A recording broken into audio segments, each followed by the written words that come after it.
નમસ્કાર વિદ્યાર્થી મિત્રો, સ્વાગત છે તમારું આપણે સૌની સહિયારી યુટ્યુબ ચેનલ ઉપર।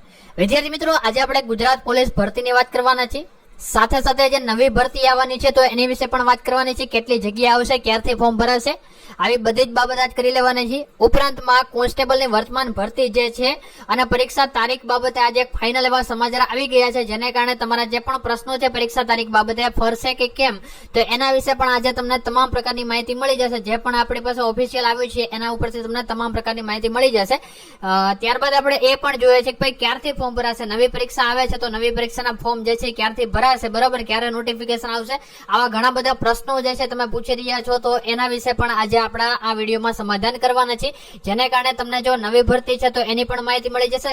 સાથે સાથે પીએસઆઈ ની જે વર્તમાન ભરતી છે તો એ ક્યાં પહોંચી છે ને હવે પછી શું અપડેટ છે, તો એના વિશે પણ આજના વિડીયોમાં આપણે માહિતી આપી દઈશું, જેના કારણે તમને તમામ પ્રકારની માહિતી, પછી પીએસઆઈ હોય કે કોન્સ્ટેબલ હોય ને આવનારી જે નવી ભરતી છે એની વિશે માહિતી હોય તો તમને તમામ પ્રકારની માહિતી આજના એક વિડીયોમાં મળી જાય, જેને કારણે તમને અલગ અલગ વિડીયો જોવા ન પડે। તો તમામ માહિતી આજના વિડીયોમાં જોઈ લેશું। તે પહેલા ચેનલ ઉપર નવા હોય તો ચેનલને સબસ્ક્રાઇબ કરો। રેગ્યુલર પોલીસ ભરતીની માહિતી લેવા માંગતો હોય તો બાજુમાં આવતું બેલ આઇકન ઉપર ઓલ કરી પ્રેસ કરો।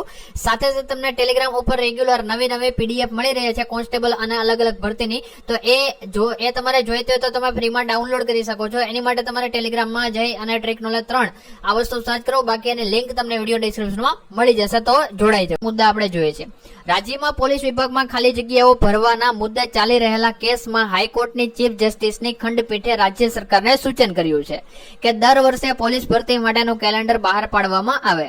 કોર્ટે એવી પણ ટકોર કરી છે કે જો પોલીસ બેડામાં સીધી ભરતી સમયસર નહીં થાય તો પ્રમોશનલ ભરતીમાં પણ યોગ્ય ઉમેદવાર નહીં મળે અને વિલંબ થઈ શકે છે। ત્યારબાદ હાઈકોર્ટમાં સરકારી વકીલે શુક્રવારે કોર્ટને જણાવ્યું હતું કે પોલીસ બેડામાં પ્રથમ તબક્કામાં 11,373 જગ્યાઓ ઉપર ભરતી પ્રક્રિયા ચાલી રહી છે, જેમાં પીએસઆઈની ફિઝિકલ ટેસ્ટનું પરિણામ 17 ફેબ્રુઆરીએ જાહેર કરવામાં આવ્યું હતું। કોન્સ્ટેબલ જો હવે સૌથી ઇમ્પોર્ટન્ટ છે, જે લોકો પરીક્ષાની તારીખનું કહે છે ને એ લોકો માટે, કોન્સ્ટેબલની ભરતીમાં ફિઝિકલ ટેસ્ટનું 12 માર્ચે પરિણામ ઘોષિત થયું છે, એટલે કે જાહેર થયું છે, જેની લેખિત પરીક્ષા છે 15 જૂને, એટલે 15 જૂને જ તમારી પરીક્ષા છે, એમાં કોઈ પણ જે છે એ શંકાનું સ્થાન રહેતું નથી। એટલે અહીંયાથી ક્લિયર વસ્તુ થઈ જાય છે કે 15 જૂનના દિવસે તમારી પરીક્ષા રહેશે, જે લેખિત આવવાની છે। પીએસઆઈ ની પરીક્ષામાં 30મી એપ્રિલના રોજ પરિણામ જાહેર થયું હતું, બરાબર। હવે પીએસઆઈ પરીક્ષા જે પણ લોકો પીએસઆઈ ની અપડેટ લેવા માંગે છે, જે લોકો પાસ થઈ ગયા છે કે મેરિટમાં આવે છે એવા લોકો માટે હવે તેની ભરતી સબ્જેક્ટિવ પરીક્ષાના લેવલ ઉપર છે। એટલે કે આપણે હમણાં જોયું હતું કે ભાઈ બોર્ડના અધ્યક્ષ છે નીરજાબેન ગોટરુ, બરાબર, એમણે કીધું હતું કે એક જે પરિપત્ર છે કે ભાઈ જે સબ્જેક્ટિવ જે તમારા પેપર છે તપાસવાના છે એ બધી માહિતી, પણ એમણે જે છે એના ઉપર પણ એક ક્લેરિફિકેશન માટે લેટર જાહેર કર્યો હતો, બરાબર। તો આ બધી વસ્તુ તમારા સબ્જેક્ટિવ પરીક્ષાના લેવલ ઉપર આધાર રાખે છે। ત્યારબાદ આપણે વાત કરીએ, છેલ્લા વર્ષમાં સપ્ટેમ્બરમાં 4800 એટલે કે 4,800 જગ્યા પ્રમોશનલ પોસ્ટ ખાલી હતી, જે ગત ડિસેમ્બર મહિનામાં 350 જગ્યા ખાલી હતી।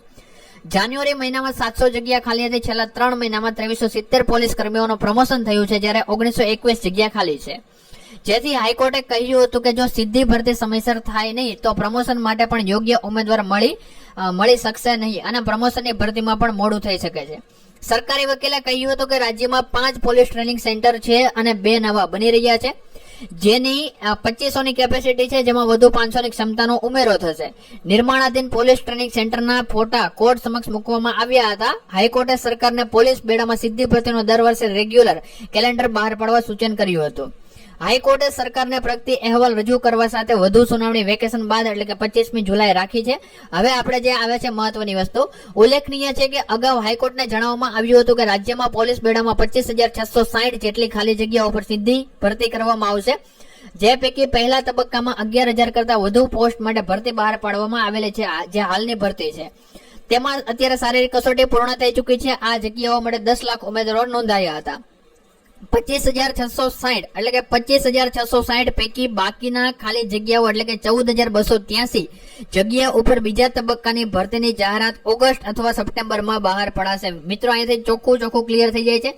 જે પણ લોકોને નવી ભરતીની તૈયારી કરવી છે એ લોકો માટે હવે કેટલો સમયગાળો રહી ગયો છે, અત્યારે મે મહિનો શરૂ છે અને ઓગસ્ટમાં ચલો કદાચ કહે છે, આપણે સરકારને ઓળખીએ છીએ 1 મહિનો આગળ પાછળ થાય છે, તો ઓગસ્ટની જગ્યાએ કદાચ સપ્ટેમ્બર ઓક્ટોબરમાં આવે તો પણ તમારી પાસે હવે મહિના ગણી લેવાના છે કેટલા મહિના થાય છે, બરાબર। તો આ વસ્તુ તમારે ખાસ એક ક્લિયર કરી રાખવાની છે। અત્યારે મે મહિનો છે, એટલે કે મે પછી જૂન, જુલાઈ અને ઓગસ્ટ 3 મહિના જેટલો સમયગાળો છે, એટલે કે સપ્ટેમ્બર ઓક્ટોબરમાં તમારા ફોર્મ ભરાય છે। ઓક્ટોબર થી વાત કરીએ તો હવે તમારી જો ઓક્ટોબરમાં તમારા ફોર્મ ભરાય છે તો ઓક્ટોબર, નવેમ્બર અને આ 1 મહિનામાં તમારું ફોર્મનું વેરિફિકેશન થાય, બરોબર, કે ઓક્ટોબરમાં ફોર્મ ભરાય તો લગભગ એકાદ મહિનો જેટલો સમયગાળો તમને મળતો હોય છે. એટલે કે ઓક્ટોબરમાં ફોર્મ ભરાય પછી નવેમ્બર મહિનો 1 મહિનો છોડી દો, પછી ડિસેમ્બર, જે હાલની ભરતી હતી એમાં પણ આપણે જોયું છે કે ભાઈ ડિસેમ્બર જાન્યુઆરીમાં તમારું રનિંગ સ્ટાર્ટ થઈ ગયું છે જાન્યુઆરીમાં. તો જે છે જેટલા ઉમેદવારોના ફોર્મ ભરાય છે એ પછી આખી પ્રક્રિયા થતી હોય છે. અને હાલમાં જે આખી સિલેબસનો પેટર્ન જે ફરી છે, બરોબર, આ વખતે તો હવે આવનારી પરીક્ષામાં સિલેબસમાં ફેરફાર થાય એવી શક્યતા બહુ જ ઓછી છે. કદાચ ફેરફાર થાય તો 5 કે 10% જેટલો ફેરફાર થાય, બરોબર. એટલે જે લોકોને આવનારી પરીક્ષાની તૈયારી કરવી છે એ લોકો માટે પણ અત્યારે ઓફર ચાલે છે 255 રૂપિયા વાળી. એમાં જોડાઈ જવું, તમારા કોર્સ જે આવનારી પરીક્ષા છે એના માટે પણ ઉપયોગી રહેશે. આશા રાખીએ તમને બધી માહિતી મળી ગઈ હશે. ફોર્મ ભરવાની માહિતી આપી દીધી છે, સિલેબસ તો કહી દીધો છે, સિલેબસ જૂનો છે એ જ રહેવા પાત્ર છે, એમાં થોડો ઘણો ફેરફાર થવો શક્ય છે, બાકી લાંબો કઈ ફેરફાર થશે નહીં, કારણ કે હાલમાં જ આ ભરતીમાં તે સિલેબસમાં ફેરફાર થઈ ચૂક્યો છે. બાકી તમારે કઈ પ્રશ્ન હોય તો તમે કમેન્ટ કરી શકો છો. વિડીયો વધુમાં વધુ લોકોને શેર કરજો, કારણ કે ઘણા બધા લોકો નવી ભરતીની રાહ જોઈને બેઠા છે. તો મળીએ છીએ કોઈ નવા વિડીયોમાં. અહીંયાથી તમને એક કોન્સ્ટેબલની ડેટ પણ ક્લિયર થઈ ગઈ, પીએસઆઈ નું પણ ક્લિયર થઈ ગયું. બાકી જો કોઈ અપડેટ ખૂટતી હોય તમારી પાસે ન હોય અથવા પૂછવા માંગતા હોય તો કમેન્ટ કરી દેજો. તો અહીંયા સુધી રાખીએ છીએ, મળીએ છીએ કોઈ નવા વિડીયોમાં. જય હિન્દ, જય ભારત, વંદે.